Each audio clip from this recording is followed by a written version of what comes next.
So thank you everyone for being here. My name is Shannon. Virtual Good Talks is Good Sport's monthly series of artist talks where we have emerging artists with connections to London discuss their careers.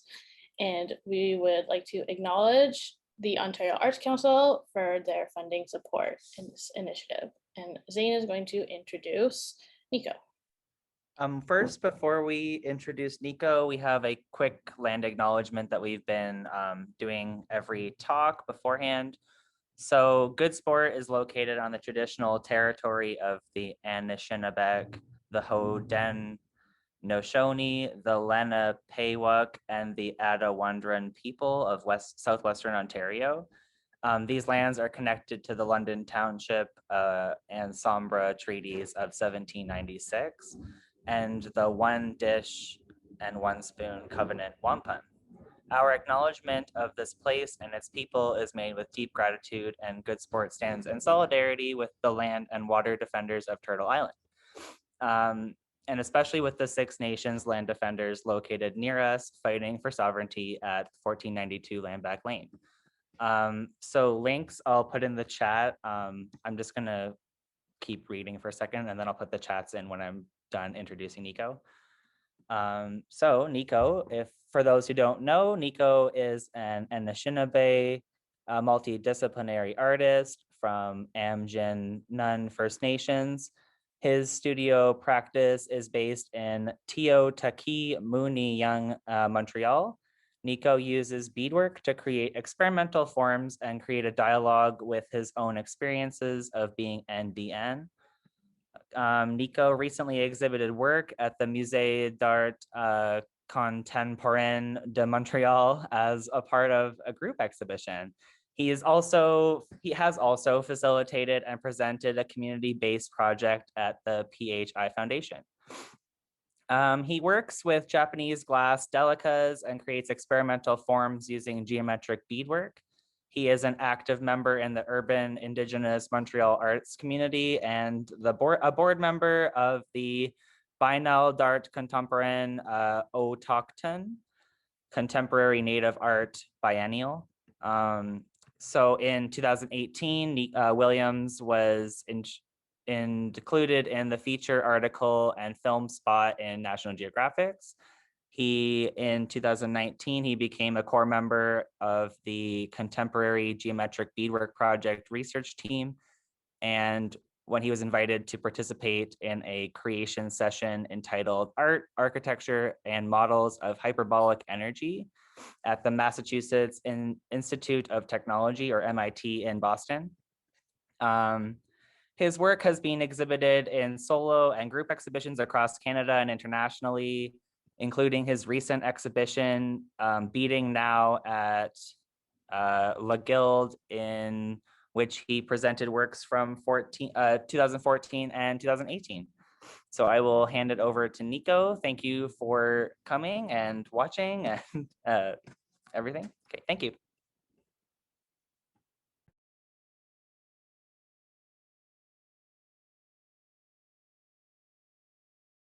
No, unmute. Okay, I'm unmuted again.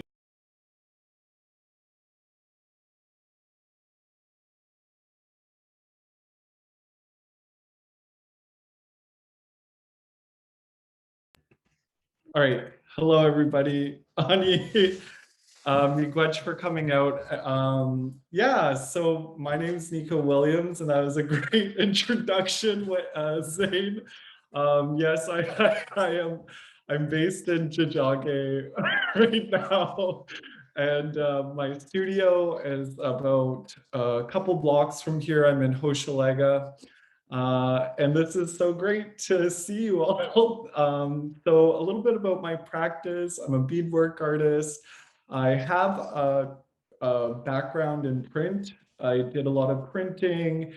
And then if you came in earlier to the conversation, I think I was talking about how I got this like economy printer, how it really saved my practice during the beginning of this pandemic, because what we do in in Tiohtiá is like there's a couple of us, like there's 3 studio members, and we all bead together. Like when I first started beading, I did it alone a lot. And then over the years, I started to do community-based projects. So I don't know if any of you all bead, if anybody's familiar with beading. Okay, sorry, I'm like, normally I'm like there with all like the bead groupies, so this is like great to have like a new audience. It's really great to be with you sharing this space virtually. So yeah, I have this background in print. I've done, traditionally I've done like these like little sculpture forms in the past. And that's when they had seen my work, the geometric beadwork team, and they wanted to bring me to the States to meet them at MIT, where we made more forms. I don't really want to get into the geometric work during this talk though, so I'm just trying to like, you know, fast forward to now. But yeah, I'm in an exhibition that's getting taken down today, actually, at the MAC. And I had beaded a set of lottery tickets. I have a new computer, so I'm going to be showing you a current exhibition I'm a part of right now at Never Apart in Tiohtiá.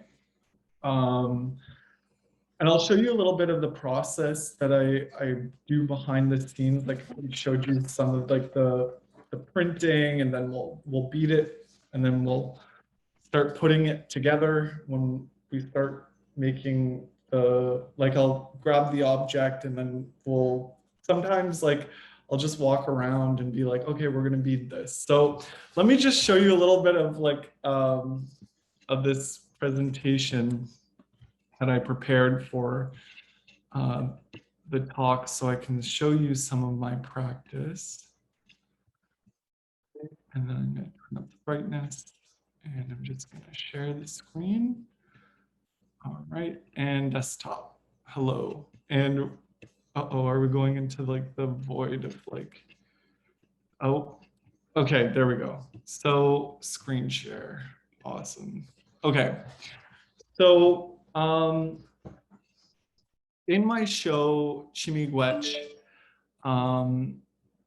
it was inspired by sort of the relationship I had at the MAC with the beaded lottery ticket.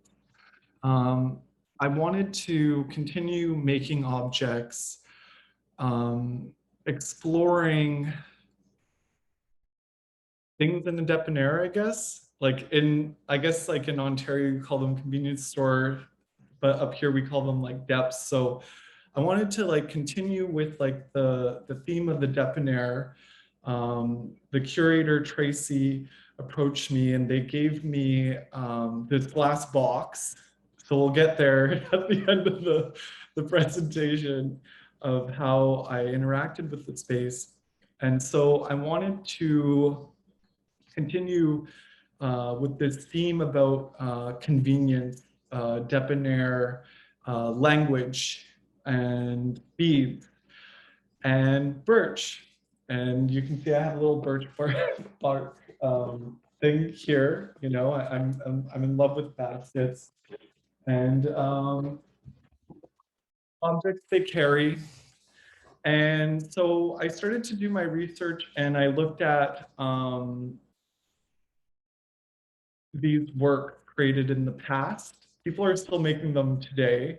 So what we have here is a birch bark container, most likely to pick berries or tobacco or things like to harvest. And I was really attracted to the figures here. We have like Nana bush, and then we have a tobacco leaf flower, and we have tobacco leaves. And then, so I was like, okay, cool. I was thinking about the relationship to birch trees and bark and patterns etched onto them. And let's go to the next one. And it is frozen here. And I am frozen too. Just kidding, I'm not frozen. Let me just do computer. Okay, so this is a debonair in London, Starlight Variety. It's on Hamilton Road. So there's a connection back to London there for this talk. And I was thinking about debonair still, thinking about containers, thinking about what is held inside them, thinking about the materials they're made up of. And a bit about my practice is I'll draw things up on the computer. I'll have like a bubblegum wrapper in front of me, or I'll have like an object I really am attracted to and I find outside. And then I'm like, okay, how am I going to recreate this? How are we going to make this into an object that's three-dimensional, that's sculptural? Because as you can see, beadwork is flat. So it's like a part of it is like, you know, tailoring with weaving techniques, taking risks, and just having a good time at it, like overall good time.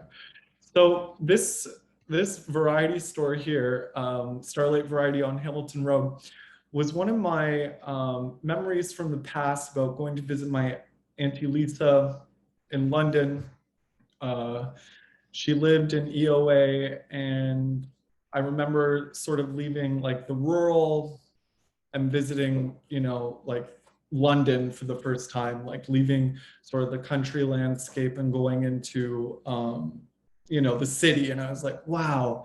And then, you know, getting like money to go and buy tobacco or, you know, a pack of cigarettes for her at the debonair. So that was like really interesting to me. I was like, okay, this is like great being able to, you know, get tobacco, a medicine, and give it to my aunt. And, you know, this was just really there in my mind. So then I decided we're beating this bag right now. Like you'll see the one that we made for the exhibition, but this is one that's in production right now. And so we have like the Starlight Variety logo. And then you have these silhouettes of trees in the back. And so those are birch trees, like the shadows stretching on the ground. And so I was thinking about container, thinking about objects that were made to hold.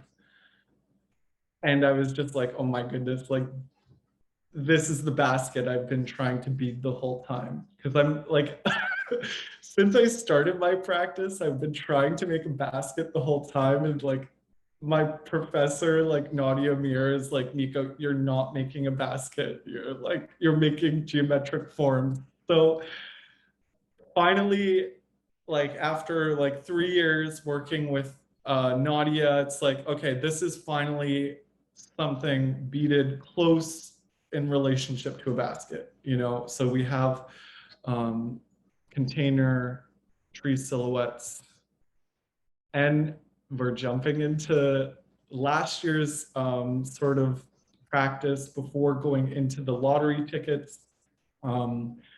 This is called Nibica. And now you can see this sculptural practice that I was in before moving into more like a different direction. So this is like the sculptural practice that I'm known for, making icosahedrons and beading surfaces and patterns. And so this is when I started finding like wrappers on the ground, the scratch tickets, and then Nibica is like this object that is sort of this vessel. And I was thinking about tracings found on the ground, like leaves, going back to the birch bark container, sort of this like, this thing that is to hold. And so all these wrappers were once containers holding water, holding beverages, and then, you know, these wrappers sort of, you know, going back into the waterways.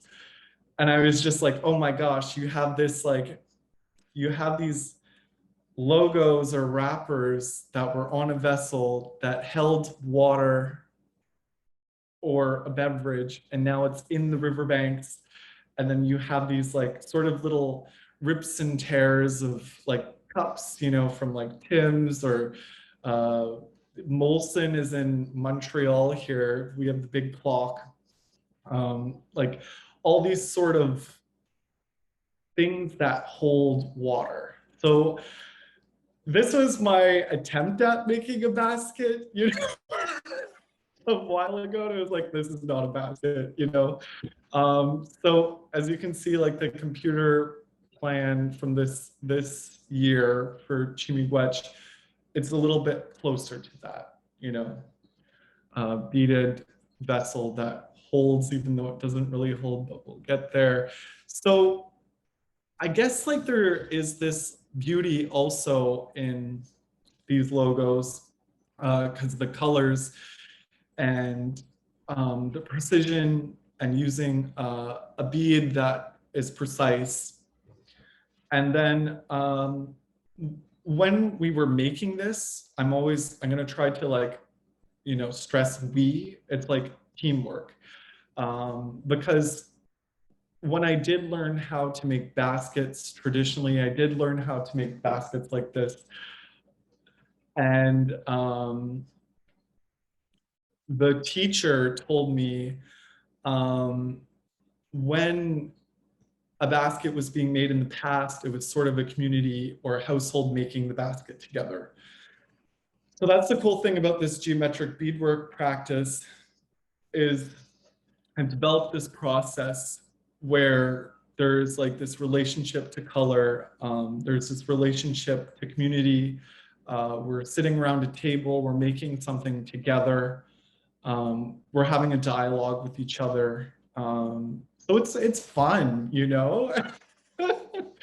So, okay, this is the baskets that I was trying to make the past. So you can see this, it's birch bark underneath and all on top of it is quills, porcupine quills, and like sort of they're tacked into the surface. And then you have these geometric precise boxes made with all natural materials. So you can see it's a little different. It's like, okay, Nico, this is not a basket. This is a basket, you know? So it's like, I'm attracted to these objects. I love them. They smell great. They remind me of, you know, being back on the land and the sweetgrass, the natural material, the smell. Like when I get a basket, I'll like smell, or even when I'm out in nature, I'll like start touching the trees and being very thankful for them being here, you know, and being able to share moments together, and the importance of it too, because like wigwas is like super important material to the Anishinaabe. So that's why on those debonair bags, you'll have the silhouettes of the trees. You'll have sort of this memory or tracing of them. Yeah. And then we have the J cloth. So this object was a little easier to sort of fabricate within making it. Like it was, again, time consuming, but many hands all made this work.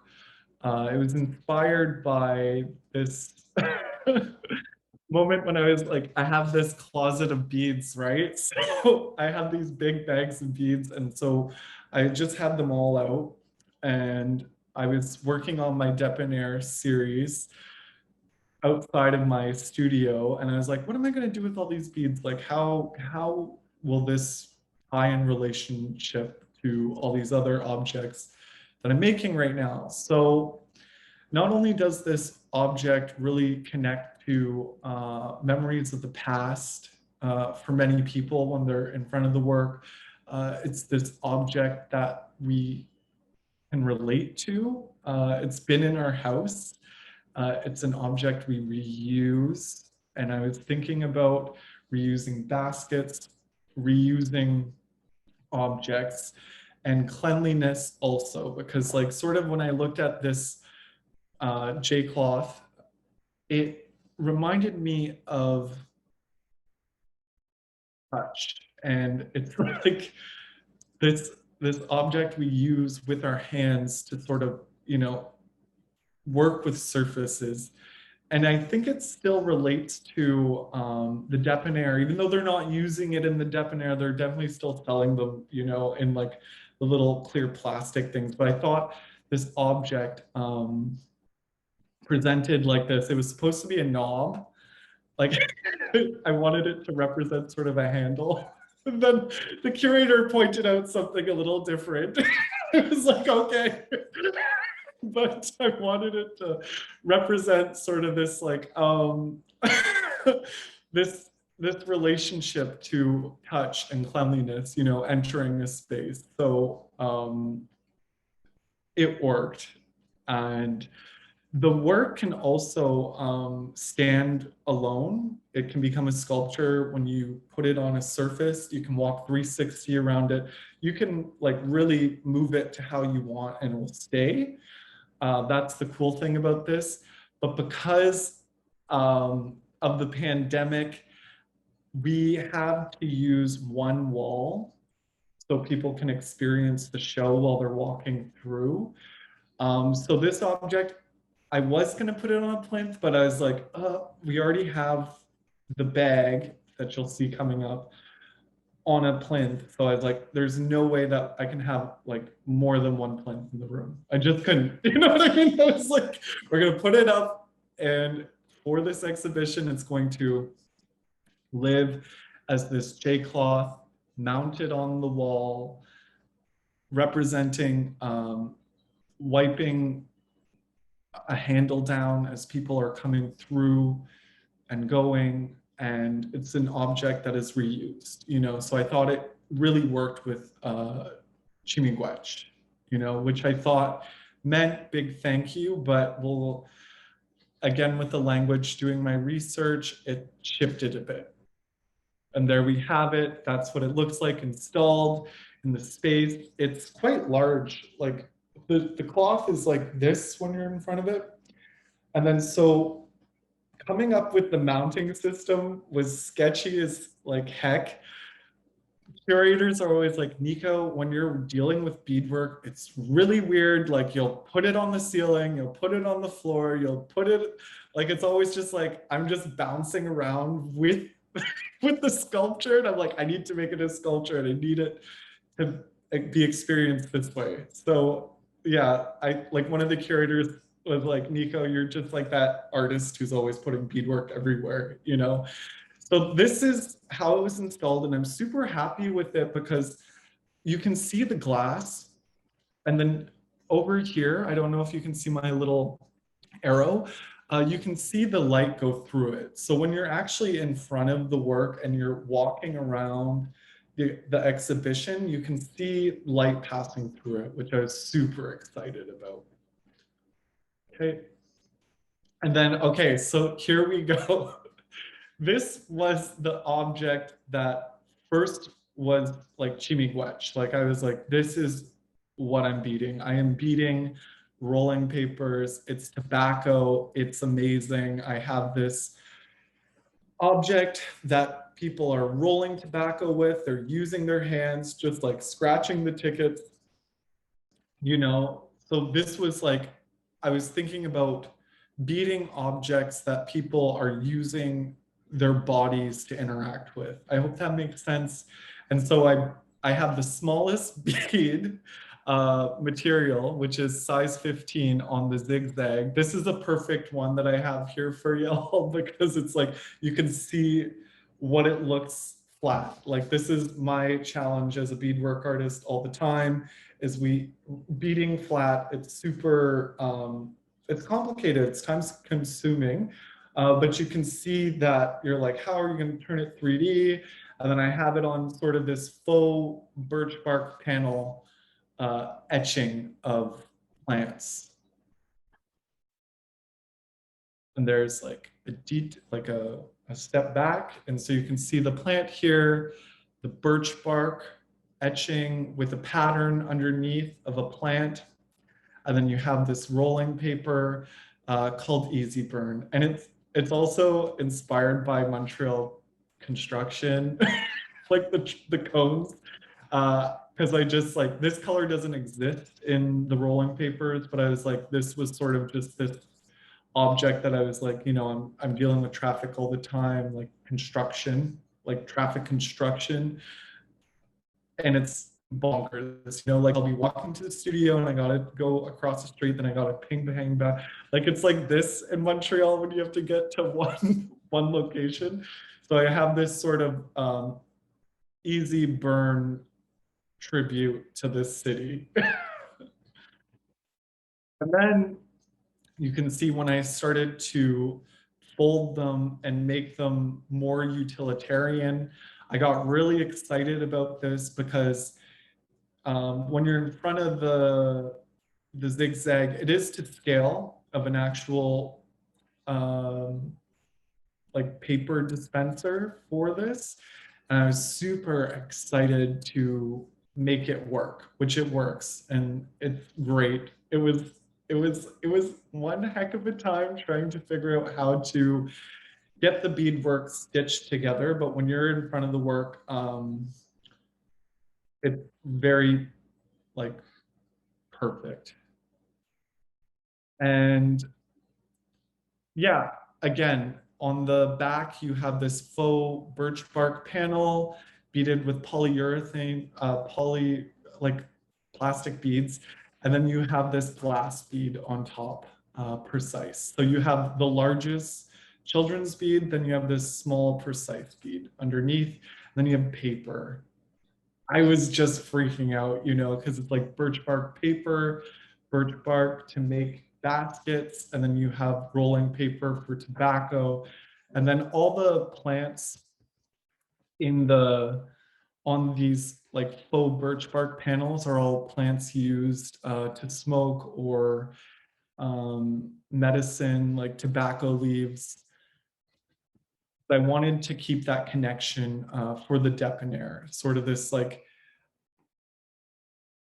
disposable paper people are using to smoke tobacco. And then I kept, okay, so this one has the papers in it.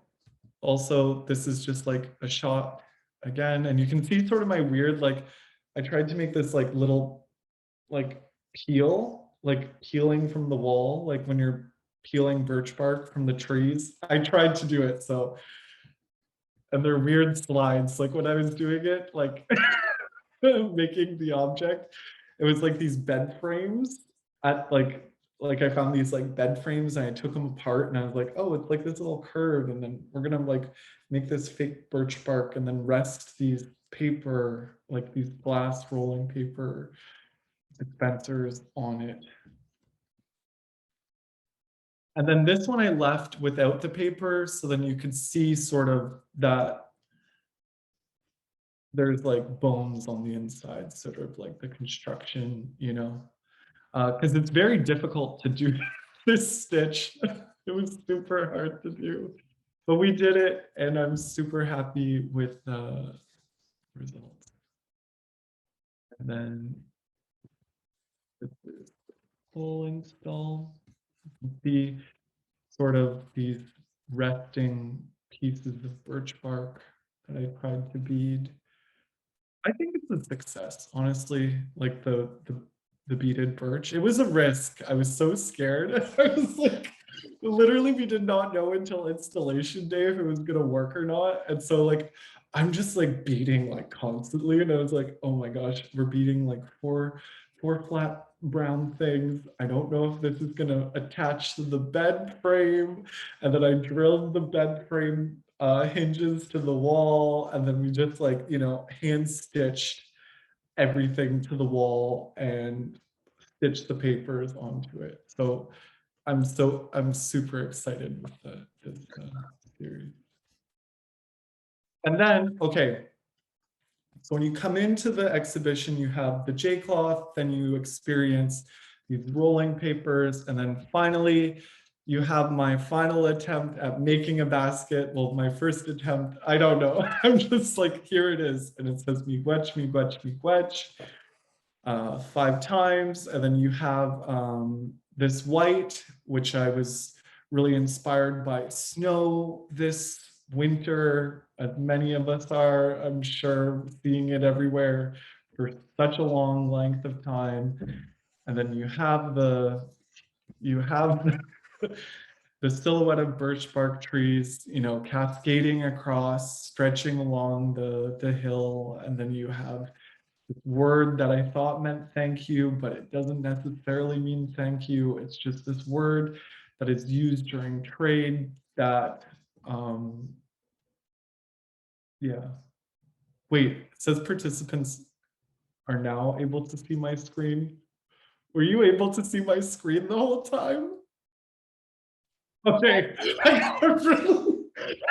I'm just like talking the whole time, and then I'm like, okay, all right. So anyways, we have this like beaded debonair bag, miigwech, miigwech, miigwech, beaded, made completely out of beads. Those curves were hard as like heck to make.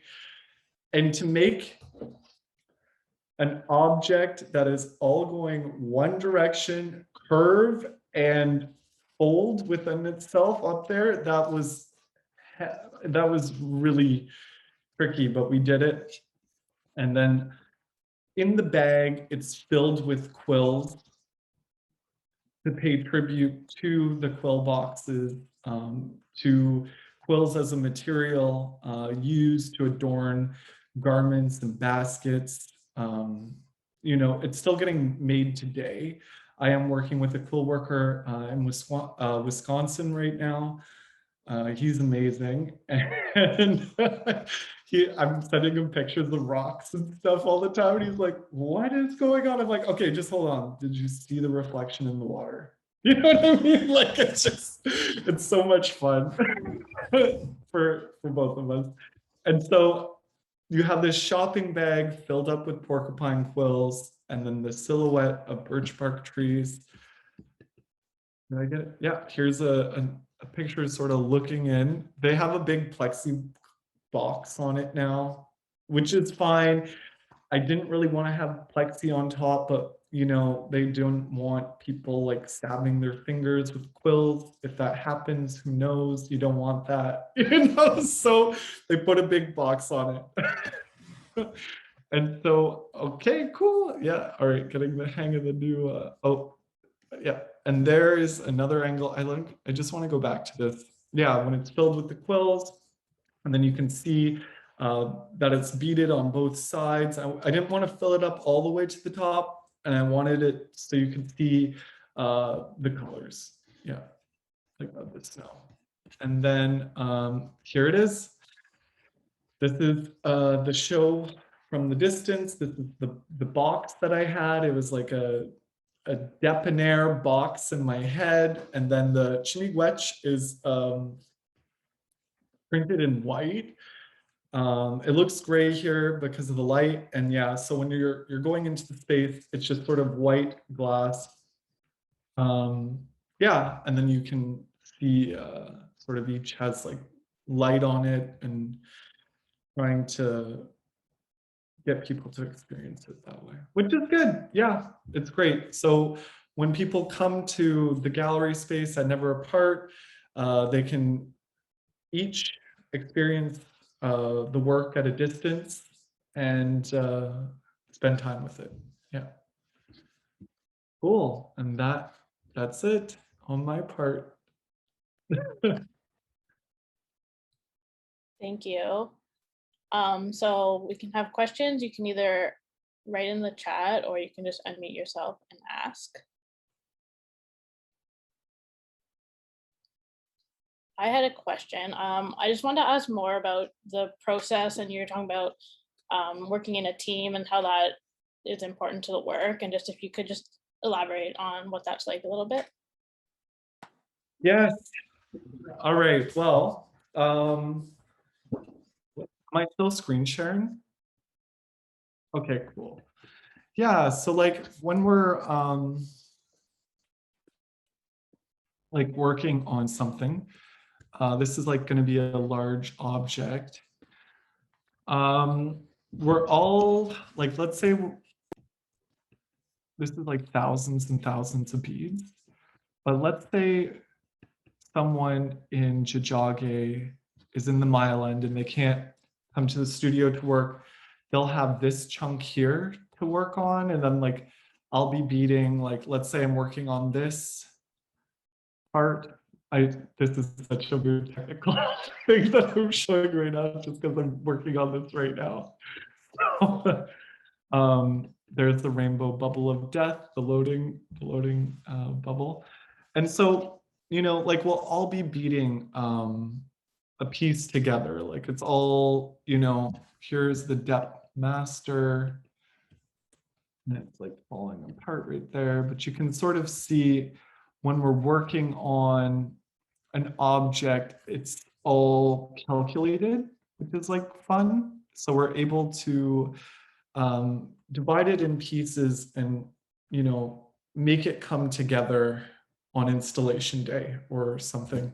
Yeah, like I think at the beginning of the conversation, I was talking about the printer.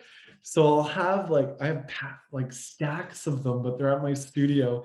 And it's just all these like paper of like the patterns, and then we'll just like tick it off and like be beading one large object together. And like we also, we did Monument for the Brave this year too, which was like a challenge. I had this small beaded ball in my studio, and then when the kids hospital in Toronto contacted me, they were like, oh, are you able to bead something large? I looked at the small thing and I was like, okay, this is the where teamwork starts. And so we all started to work on a large form together, and it was incredible. Like just being able to, you know, be all working on something separated across Tiohtiá, and, you know, working on something that would make us proud at the end, you know, and working with the team, it's so great because it's not just my mind going off and being like, oh, I'm going to do it like this, you know, because there'll be like arguments like, oh, you can't do it like that. And I'll be like, all right, then we'll still do it. And then we'll figure it out. And we do. You know, then sometimes it won't work. And then it's like, okay, now we're going to take it apart and we're going to, you know, do something so we can feel good about it at the end. So I guess like working as a team, it's really great to, well, because beadwork is a practice that is very time consuming. So that's like, a team is like really important because we're all beating one thing, and it takes hundreds of hours for some things. Yeah. Thank you. How many people do you usually work with? Two and me. Yeah, so three, I guess. Yeah, three. And then for Monument to the Brave, it was 5 of us. Yeah. Yeah. And that was like, that was such a challenge, you know, because like we're all experiencing the pandemic, you know, some are students, and I'm in my thesis year right now at Concordia, finishing. Yeah, that's what Chimigueches just got a hand in that paper for the defense. And, you know, it gave us time, the pandemic, which was like one good thing, you know, literally let us stretch ideas, because beadwork it's demanding, it's precise, it's not something that you can really rush, you know, maybe making the, like today making a print, you know, it was like, okay, we're gonna like, that's the fun part. But when it comes to like making the work, it's, you gotta be ready, you know, yeah. Thank you.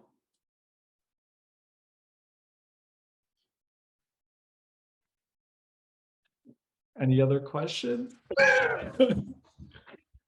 I'll read Vicky commented that you inspire many, Nico, and I love that you bring others in on your projects. Keep it up, gotta run. It's not therapy, but it's therapeutic. Just a comment. Oh, awesome.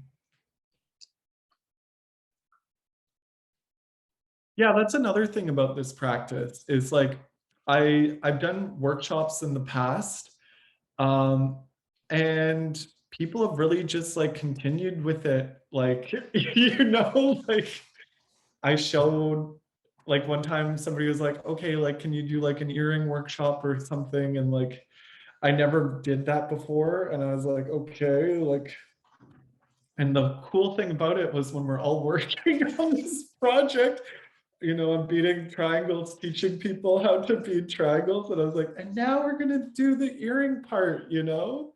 And then somebody just jumped in. I was like, yeah. And you like put the hook on it like this. And I was like, yes, exactly what this person's saying. So that was like wonderful, you know? And like I have like one earring, maybe, hold on, let me see.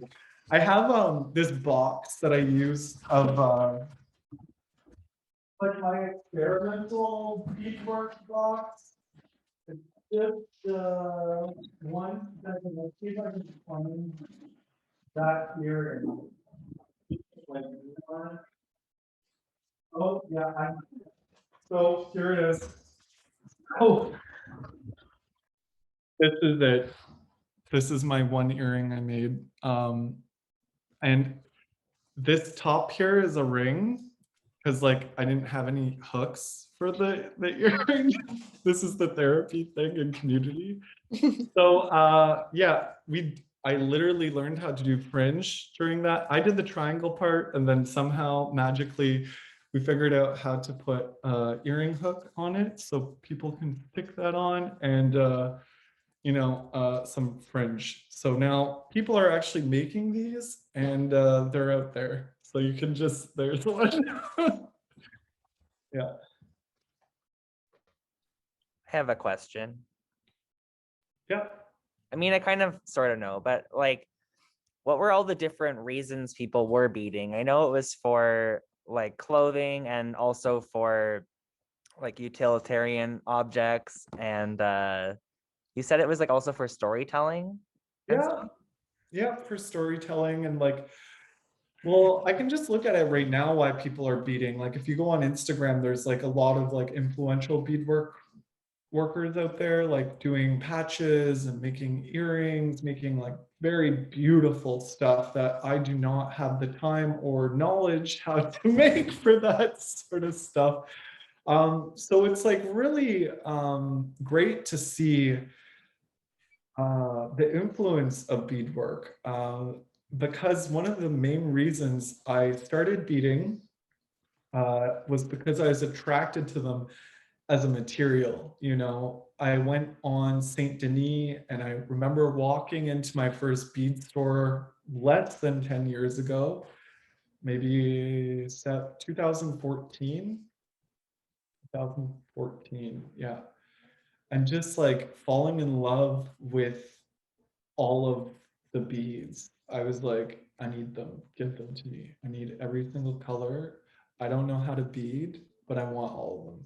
You know what I mean? Like, so that was a part of it. Like I just fell in love with the material. And then over time, learning how to work with them. And it really has inspired a lot of projects, you know, and now I'm just on this mission to bead as much as possible. Like whatever we can bead, we're gonna do it. that's what it is really. Because like, you know, making flat and turning it 3D, making it into a garment, making it into something big, something, yeah, sculptural. That's it. You know, even beadwork on the body is very incredible. Yeah. Well, that could be very sculptural too, right? Because we are forms and Yeah, totally. yeah. Like I remember you took what was that one teacher, the fashion teacher? Yeah, like a beard. With the pattern drafting and stuff like that. Like it's very like similar to what you do, like making clothes and stuff like that is very similar. Yeah, well, the depth bags were also a test for a large garment that we're making right now. Yeah. And then my studio team is like, oh no, he's doing it. And I'm like, hey, have you seen this like garbage that I saw? Like I'll pull up like pop, you know, those like little can holders. I'll like hold them on my eyes and be like, okay, wouldn't this be fun? You know what I mean? And they're like, no, let's not do it. Look at all the curves. And I was like, but wouldn't that be fun to like figure that out and like, you know, stick things in it or like, you know, it's fun. Yeah. We also had somebody leaving. They really appreciated hearing more about your work and your practice, but they had to run, but they really enjoyed the talk. That's Tyler Durbano. Oh, nice. Is there any other questions? Anyone? Even if it's just like about like greater, like, you know, like emerging artist kind of things. Like I don't think he's emerging anymore. He's pretty like emerged already, but but I apply for all of it. I'm just kidding. You know, any questions pertaining to like things that aren't just beading, like any art practice things? Oh, absolutely. Like this is like printmaking, this is sculpture. Again, it's like to apply it to your practice, like you can just, you know, it's possible. That's the thing, you know, at the end of the day, it's like you can make the thing. You know what I mean? There is a way to figure out how to make it. Like the idea. That's I think the one thing to take away, you know, is that you can really make what object you need to get made. You know. Hello, anybody? All right. All right, cool. I think I see two from Montreal here. Is Amanda and Wayne from Jajage? Not even a peep. They're both muted and camera off, so. I know. Hello. Point. Hey, Nico. Hey, Wayne. Hey, I just wanted to say thank you so much for like helping me on my beadwork journey. Yeah, totally. What, it was like a year, no, under a year ago, you started really pushing me to get in, and yeah. Thank you. How many orders do you have? Keep that down low. A bunch. You know I'm talking about that. Yeah. But yeah, I just want to say thank you and great talk so far. Really enjoying it. Awesome. Thanks. I'm going to turn off. Okay. And Amanda is cooking, so I think she is away from keyboard. That's what she said. She just types it like. Cool. Can I ask a question? Yes. Oh, totally. Hi, I'm Emily. I really enjoyed the talk. It's really good and just so interesting to see your work. I was wondering if you could just talk quickly about like what your paper's about, or you know, your thesis paper, or what kind of ideas you're thinking of. Well, it's due June 8th. Well, no, exactly. For the paper, it's going to be talking about language. Definitely this like exploration on experiencing space with Anishinaabe language and how it interacts with things. Because I have a couple works up right now in Tiohtiá, like Montreal. I'm in the PHI Foundation right now where we have this like large beaded map. Let me see, I have a postcard. Just let me go grab it quickly.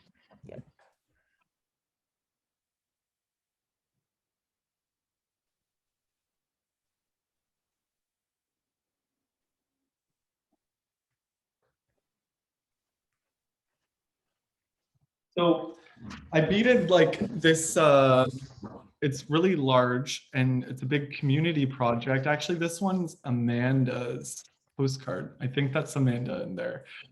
And so what happened was we all beaded a little chunk of Tiohtiá over an 8-week period. So this work is like 59 by 81 centimeters. So it's really big. This like it's tiny, but it's huge in person. And so this work is called Aamjiwnaang, and it's this work that's called I guess like it translates to like gear shift or shifting gears. And it's a aerial map of Montreal and all the waterways that have shifted over time. So you have like, it's all broken, like man-made, and then it's like a reflection.